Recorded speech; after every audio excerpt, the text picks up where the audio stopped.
Buying an expensive camera will not make your films look more professional. But most amateurs think otherwise. They simply focus on the wrong thing. I have 3 things today that sound small, but they're compound and massive when it comes to film. And they will make a big difference if you do them right. I want to start off with this short film called Eva from the Average Society. And in this scene, you can already see, of course it's out of focus, but that's not what I wanted to talk about.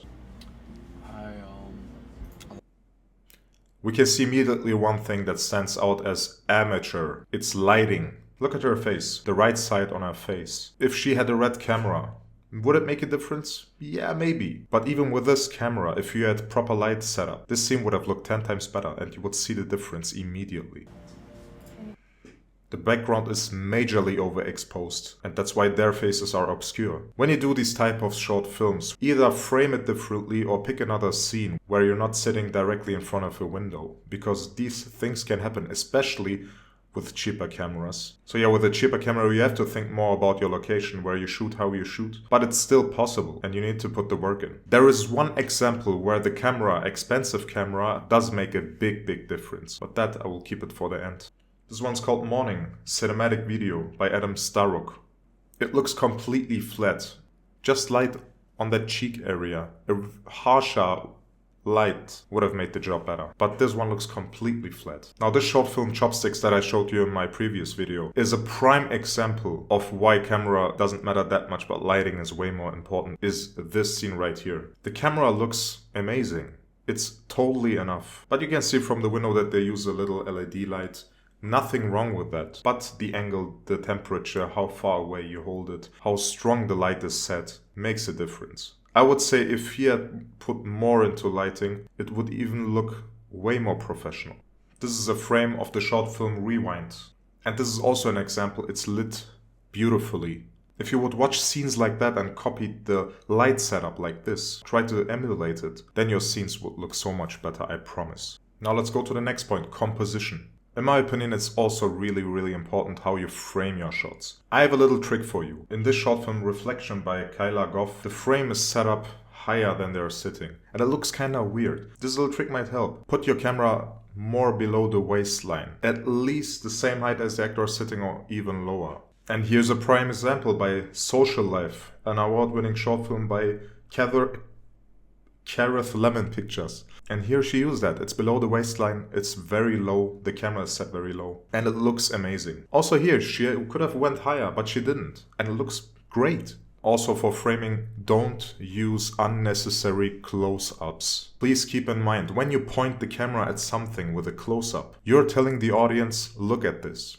And when you do that, that thing needs to serve a purpose. I showed you in my previous video how that looked. Here it is again. He just puts his coffee mug down, it doesn't serve any purpose. The coffee mug doesn't come later with a gun and robs him. And he reminds himself, oh, I put him down on the table back then.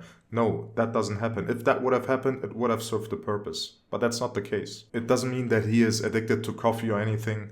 That would have made more sense a little bit. It doesn't serve any purpose, so please don't do that. Paperback Writer by Gwen. It also looks great because it's shot from below and pointed upwards in an angle.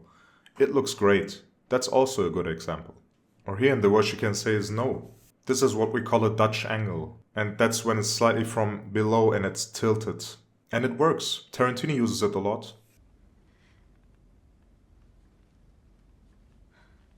And the last point I would make is sound. It is so important. Back then we filmed a scene where everything was set up, everything was working fine. Later when editing in post I realized that my sound was all messed up and we didn't figure it out on set. Turns out my XLR cable was broken or old or something was wrong with it. I don't know what, I just replaced it and it worked again. So also keep in mind if there's something wrong with your sound or audio device, it might be your XLR cable. So anyways, I finished that scene, I edited it. And then I presented it to my cousin, he was the director back then. And that scene was cancelled, we took it out, it was really bad. Why? Because of the sound quality. The sound quality was trash. Visually, everything was right.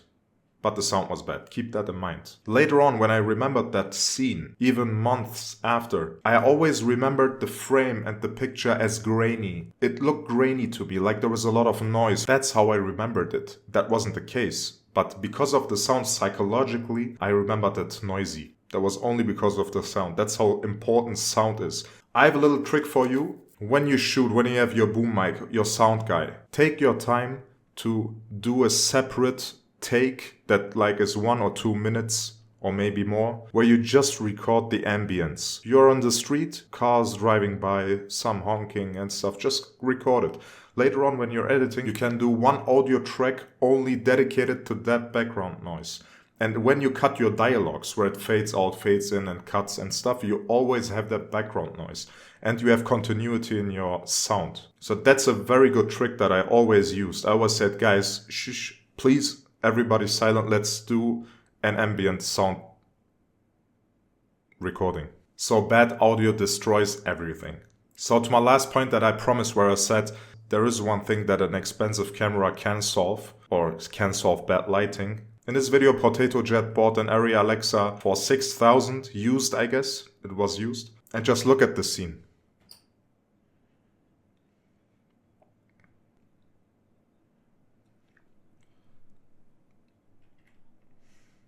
You can see that he didn't even change the exposure on that camera while he was filming from outside to the inside of the car. In our cases with cheap cameras, always the camera either has overexposure outside or underexposure inside. One of both. We don't have that dynamic range in our cameras. But this Arri Alexa has fantastic dynamic range, even though it is the cheapest.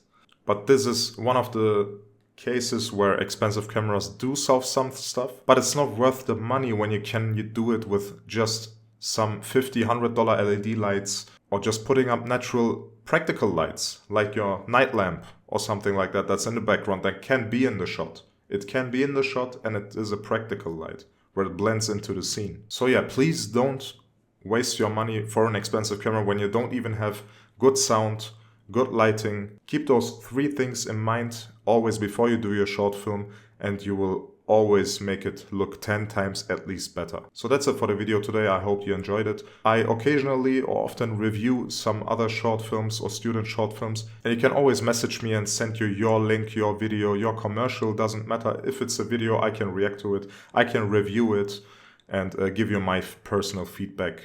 And yeah, thanks for watching, and I hope to see you in the next one.